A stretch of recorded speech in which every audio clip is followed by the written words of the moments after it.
আমি একটা পরিষেবার একটা অ্যাওয়ারনেস ক্যাম্প করতে এসেছি আপনাদের এখানে।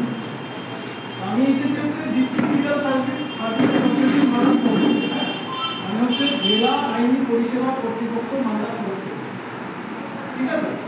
এবার বিষয়টা হচ্ছে যে এটার অফিসের ঠিকানাটা কি সেটা আপনাদেরকে আমি বলে দিই, তারপরে আস্তে আস্তে আসছে কি পরিষেবা দিতে আপনার পাবেন। এর ঠিকানা হচ্ছে আপনার মালদা যে জজ কোর্ট আছে, আমরা সবাই সেখানে যাই, দেখুন কারণ যাওয়া তারই তিনতলাতেই অফিসটা আছে। সেই অফিসের নাম্বারটাও এখানে দেওয়া আছে, আপনার প্রয়োজনে ছবি বা নোট করে দিন, 03512-256-803, ঠিক আছে। আর আমার পার্সোনাল নাম্বার এখানে সবার কাছেই আছে, আর আপনারাও লিখে নিতে পারেন 9951028884। এই অফিস হচ্ছে সোম থেকে শুক্রবার প্রতিদিন সকাল 10:30 থেকে বিকেল 5:30। কি করবো এই অফিস থেকে আপনারা কি কি পরিষেবা পাবেন সেটা একটু বলে দিন। আচ্ছা, প্রথমে আপনারা একটা প্রশ্ন করছেন, সেটা হচ্ছে যারা জানবেন হাত তুলুন। আপনাদের সমাজে যে কোনো সমস্যা হলে আপনারা প্রথমে কোথায় যান? কি এবার একটু বলুন, তাড়াতাড়ি বলুন। থানাতেই যান তো? থানাতে দেখা গেল অনেক কিছু কেসের কিন্তু অভিযোগরা নিতে চায়, এড়িয়ে যায়। এটা হয় কিন্তু সাধারণ মানুষের সঙ্গে হয়, এমনি তো এবারে দেখা গেল সেই কমপ্লেনটা আপনারা যদি এইখানে ফোন নাম্বারে ফোন করে যদি বলেন যে কোন থানাতে আমার এই একটা সমস্যা হচ্ছে, নিতে চাইছি না কমপ্লেনটা, আমি কোথায় যাবো, তখন ওরা কিন্তু বলবে যে আপনাদের মহকুমা যে আদালত আছে, মানে সাব ডিভিশনাল কোর্ট যে আছে, সেই সাব ডিভিশনাল কোর্টের দোতলাতে কিন্তু আপনাদের সুবিধার্থে এই অফিসের একটা অফিস কিন্তু করা আছে। সেই অফিসে গিয়ে আপনারা যখন যোগাযোগ করবেন তখন যা যাবতীয় আপনাদের সমস্যা আছে সেটা আপনারা বলবেন, এবং সেখানে আপনারা লিখিত একটা যে কমপ্লেন যেটা হয়তো থানাতে নিচ্ছিল না, সেটা আপনারা এখানে কিন্তু আবেদনপত্রটা জমা করতে পারবেন। বুঝতে পারলাম? এবারে এইখান থেকে যা যাবতীয় আপনাদের পরিষেবা সব কিন্তু নিখরচায় হবে।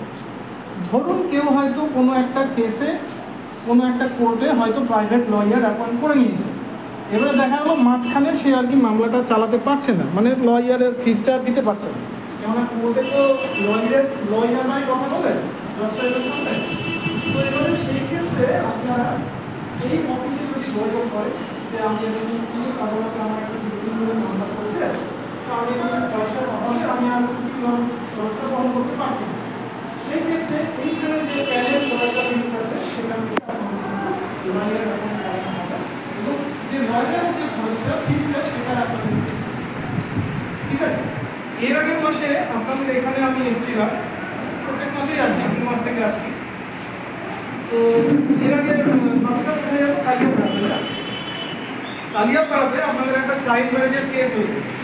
এখানে কিন্তু আমি যে অ্যাওয়ারনেস ক্যাম্পগুলো করছি বিভিন্ন জিবিতে, আপনাদের যে কোনো 4টে জিবিতে আমি করছি, তো সেখানে আমি দেখতে পাচ্ছি যে এখানে চাইল্ড ম্যারেজের সমস্যাটা বেশি হয়েছে।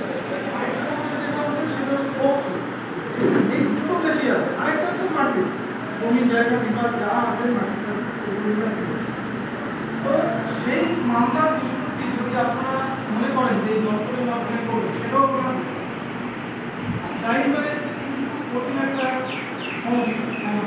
প্রধান সাহেবও জানেন বাল্য বিবাহ যেটা, ঠিক আছে, মানে বিয়ের বয়সের আগে আপনারা সবাই জানেন যে একটা মেয়ের কত বছর বয়সে বিয়ে দিতে হয়, কত বছর বয়সে 18, ছেলেদের ক্ষেত্রে 21। এইবারে কালিয়াপাড়াতে যেটা ঘটনা ঘটেছে সেটা কিন্তু দুটোই কিন্তু নাবালক কিন্তু নাবালিকার বিয়ে হয়েছে,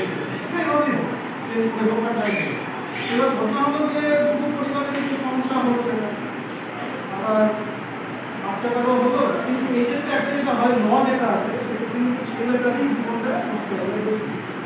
তো দুজনেই যুবনাইলে থাকবে ওখানে, তারপরে হচ্ছে আপনার আস্তে আস্তে বয়স দেখা গেলো মেয়েটা হয়তো ছাড়াতে খারাপ হয়ে যেতে পারে, কিন্তু ছেলেটার জীবনটা একটু অসুবিধা হয়।